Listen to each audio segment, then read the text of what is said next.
I'm not looking for 30% or I know. 50%. Yeah. I look for an amount in dollars that I think I can make, Yeah. and how high the price of the book is. Yeah. It's not the first choice for me to decide a book, because what I always say when I go to the supermarket, I cannot buy anything for percentage. I had to buy it with dollars. So if I buy a book for 20 and can make my profit, or I buy a book for 50 and can make that profit, it's for me equal. Yeah, I think that is difficult for people to figure out, is that, you know, if they are buying, I see this a lot, people buy $5, $6, $7 books. But what they don't seem to realize is that a 50% payout on a $5 book is only $2.50, and you put a lot of work into that $2.50 book. Whereas if you lose money. Yeah. If they made their 50% back, which is not a guarantee, because I think my feeling is that the bottom drops out of the market on the cheap books, especially because there's so much competition for people to buy up those cheap books and resell them.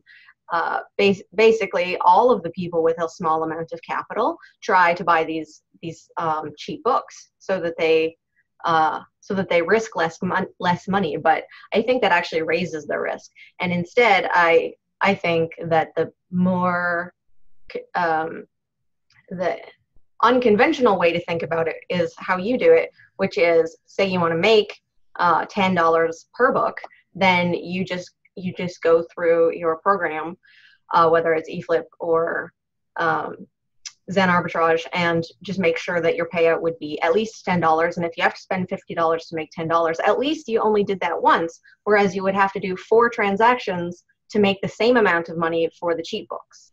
Yeah. And there is a second error in thinking that people make, and that is the turnover. Yeah.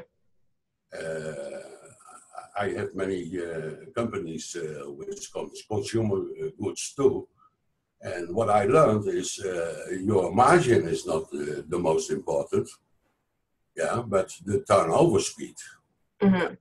And that's a nice thing, because in your seller screen you have on the bottom right part, you have a performance, and that performance gives you a little bit of taste of the turnover speed you have. I asked on a Facebook group how people that have, and I think the maximum was 530 or so from, I think, 15 people that gave their numbers there. And mine was this morning raised from 715 to 723. And that means about 95% is less than 90 days. Yeah. And the turnover speed is the times that you see your money back and you can reinvest. And that makes the real compounding in the arbitrage. Yeah. So you can staple much easier when you, in my case, my books are sold, my stock of books are sold within 1 month. And then you can staple. Yeah.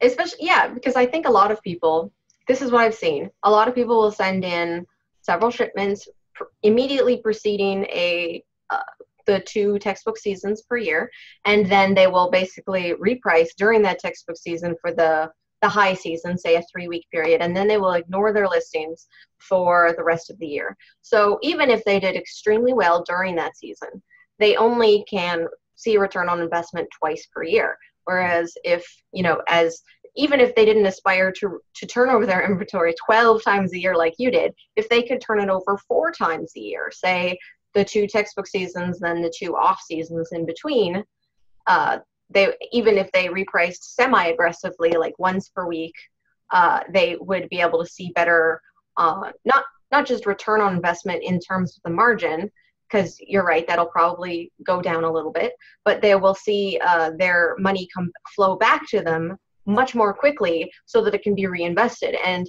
it's the compounding effect that you really want to see. Yeah, yeah. And that's always with consumer goods. Yeah. Yeah. That they have a smaller margin with a high over. At the end, yeah, you have much more profit. Yeah. So my advice is not to buy the cheap books. The competition is much more. The grading of the ranking is really bad when a book sells once a week or once in a month. It's more like a casino. And when you have books that are ranked within the first 125,000, yeah, you have several books a day, so you have several opportunities every day that your book is sold, and that makes a very big difference on your bottom line. The competition in higher price books, and higher I mean above $5 or $10 a book, is less than in those small ones. And one advantage is you don't have, like you have on this moment, we are speaking begin September, on this moment, some big elephants in the book business. They throw in books for half price, etc., etc.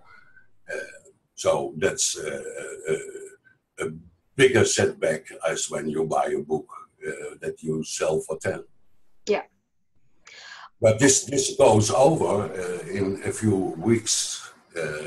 Those books are gone, and prices will be back to normal. But you have also some books that are now for a much higher price as in the rest of the year. So when you buy now, yeah, you have for 100% sure, yeah, you have a loss in the next weeks and months. I have a screen print made, and you can show it. That's yeah, it is very. There you can see how in 1 week the price 3 doubles. Yeah. And there are as many examples of prices that go the opposite direction, where at this time of the year people are dumping their inventory because it's so oversupplied. And I would be interested to hear if anybody has a lot of success with that, because I would think that the reason they're dumping is that it's oversupplied. Yeah. So I don't know if you're ever going to see a really good ROI on that, although you might be able to like buy some cheap books, you know, here at the beginning of September after the main part of the season is over. You know, you can occasionally pick up some good deals of people just being like, I want this out of here. They don't want to see their repricer again. But at the same time, I really think that you've got to pay attention to how much the supply is, especially in the tricky season now on this moment. So you have to go to Kipa and see how the numbers are. And when you do it 20 times, you know already. When you look on it, you know in 1 second how it is. It's a lot of people try to restrain the amount of time that they spend at this, but I really find that the more time you invest, the better sense you get of the market. That you know, I always tell people that repricing time is learning time, because you are learning what the market is like. You know, it's a micro part of the market because it's just the one book, the one listing, but you're learning the currents of the book market, which are very complex. People don't understand. And it's very interesting to start developing theories of what books sell and why they sell the way they sell, and then trying to apply that when you're purchasing going forward. Nice thing is always with complex things, yeah, and that's my experience over my lifetime. That's why I have a name thing always with me on my bureau for more than 25 years, and it's in Dutch, and it means, yeah, it seems simple, and it is. So by putting money, putting time in an area you want to crack, Mm-hmm. you learn that everything is more simple as you thought before. But it costs energy, yeah, and it costs time to do that. Mm-hmm. So, but it pays out. There is so much information.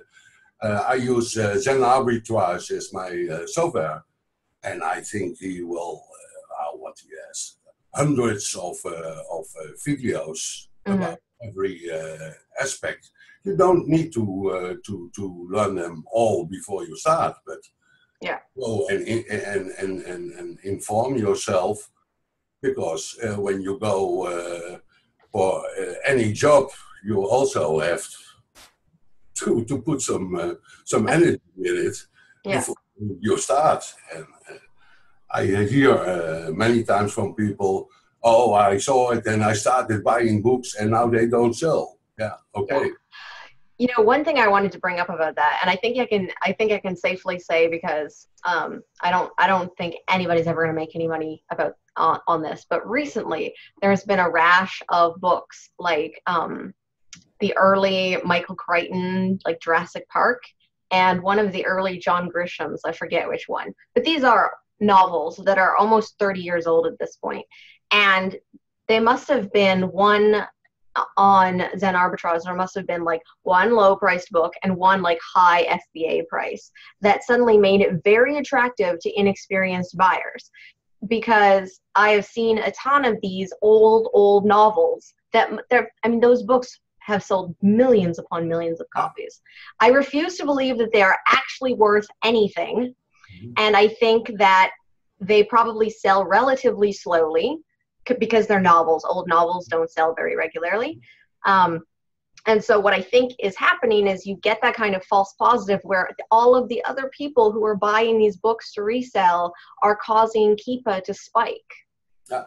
And this is the sort of problem that you run into when you are doing a relatively low volume book, which is that you can get false positives from the other flippers. Yeah. So, I agree 100%. So I hope I never see another Michael Crichton come through here, because I feel like that is sort of a failure to understand that you are part of a larger market, and you're not just part of a larger market of consumers, you're part of a larger market of flippers, and those flippers are also causing impacts and ripples within the market, and you have to figure out your strategy in conjunction with the other larger community of people who are arbitraging books with you. You can see it on this moment, Jana, that we have had the top of the season. It's behind us, but I reprice every day, and I keep a record for what the number my book is for the rest of the FBAs. In the rankings, you keep track of how far down the page. And I write it in a spreadsheet. Yeah, and the next day, one day falls off, and I put another one. So I have always I can always compare the last 4 or 5 days. Yeah. And when you see, even now, yeah, I was repricing this morning. Even now, yeah, how much difference it is for one day. Yeah. Yeah. So that makes everything. You have to put over it. Buying the book is only 40%. Oh yeah. Yeah. selling and repricing, yeah, is 60%. Mm-hmm. Yeah. So the advice for people that hear this is don't look only for what that only one book will do and bring on profit. Yeah. Yeah, but try to make a system that you will have, yeah, that income every month. Mm-hmm. And when you see what most people ask for, how much I want to make 500 consistent every month. I said, that's possible. No problem. But you have to invest about 4 or 5 times what Mm-hmm. you go out, because when the book is sold, you don't have the money the same day on your bank. Yeah, and when I buy a book, before it's on Amazon, yeah, Mm-hmm. yeah, we are about 3 weeks later. Yeah. Yeah. I mean, when I tell people that they got to wait about 3 months before seeing any kind of substantial money, they're like aghast. Like, what do they think investments are like? It's not a job. You want a job that you get money today, then you go to the Home Depot and you hire yourself out as day labor. That's how you get money today.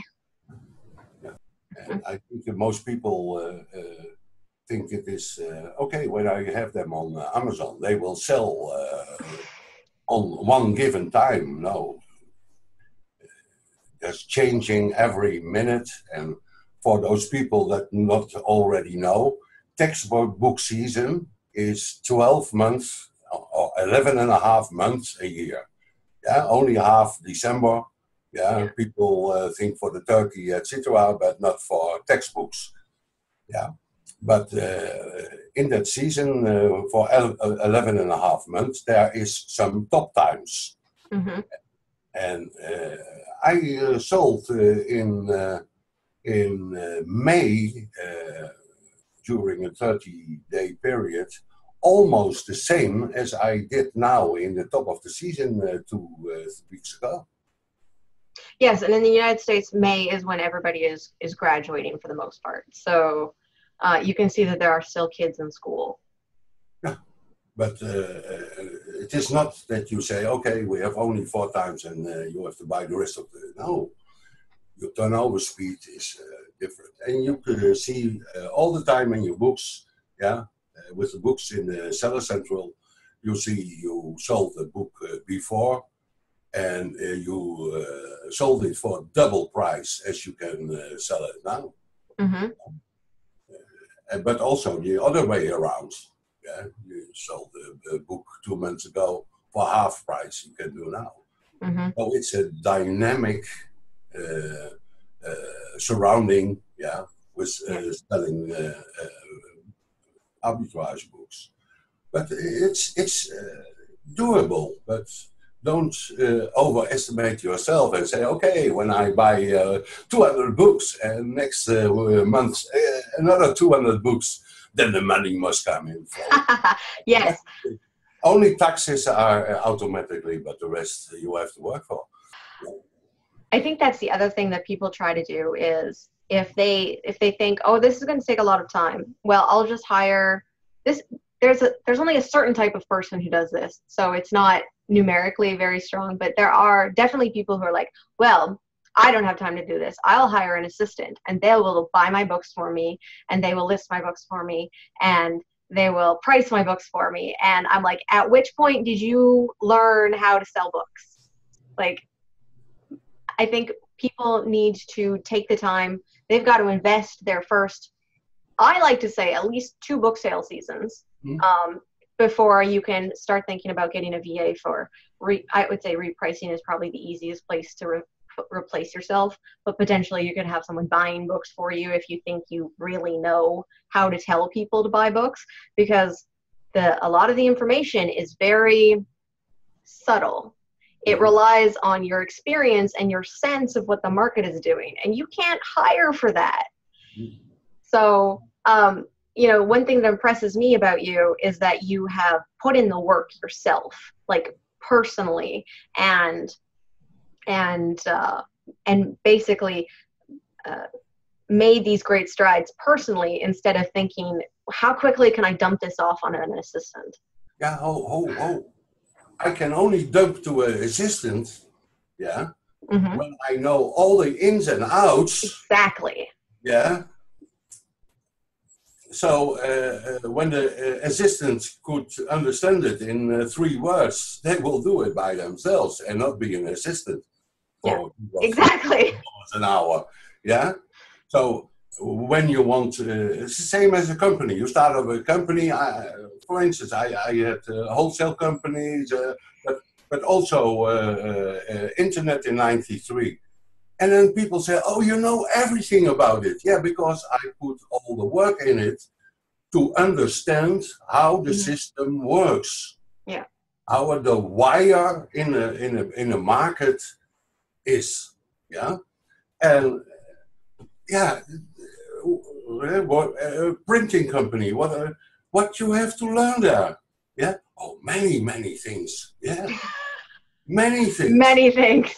Yeah. And then, yeah, because I started it from scratch with a printer working for me, and later it was a much bigger company.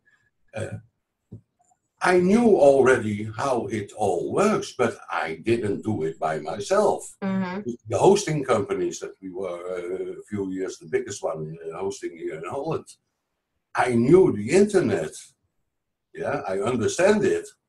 But I cannot write any thing in software but I explain to other people who work for me that were experts in that area. Yeah. So first, make everything clear for you. Yeah. How it works, how the market works, how you buy books, where you can buy them, not only from Amazon. There are so many sources. Yeah, every seller has the pitfall they have. When it's really reliable, yeah, you pay top dollar. When it is less sure, yeah, you have to learn where to watch to be more sure. Yes. But 100%. It's never in the market, nowhere. So, yeah, what I always say is experience is the sum of your failures. So, yeah, give yourself the opportunity to make the failures, to be an expert later. Yeah, that's the money, and the college money you have to pay in this business. That's time to go for information, yeah, and to make those failures. And then I can laugh, I can walk over it, yeah? Yep. Yeah, be happy with the successes and forget the failures.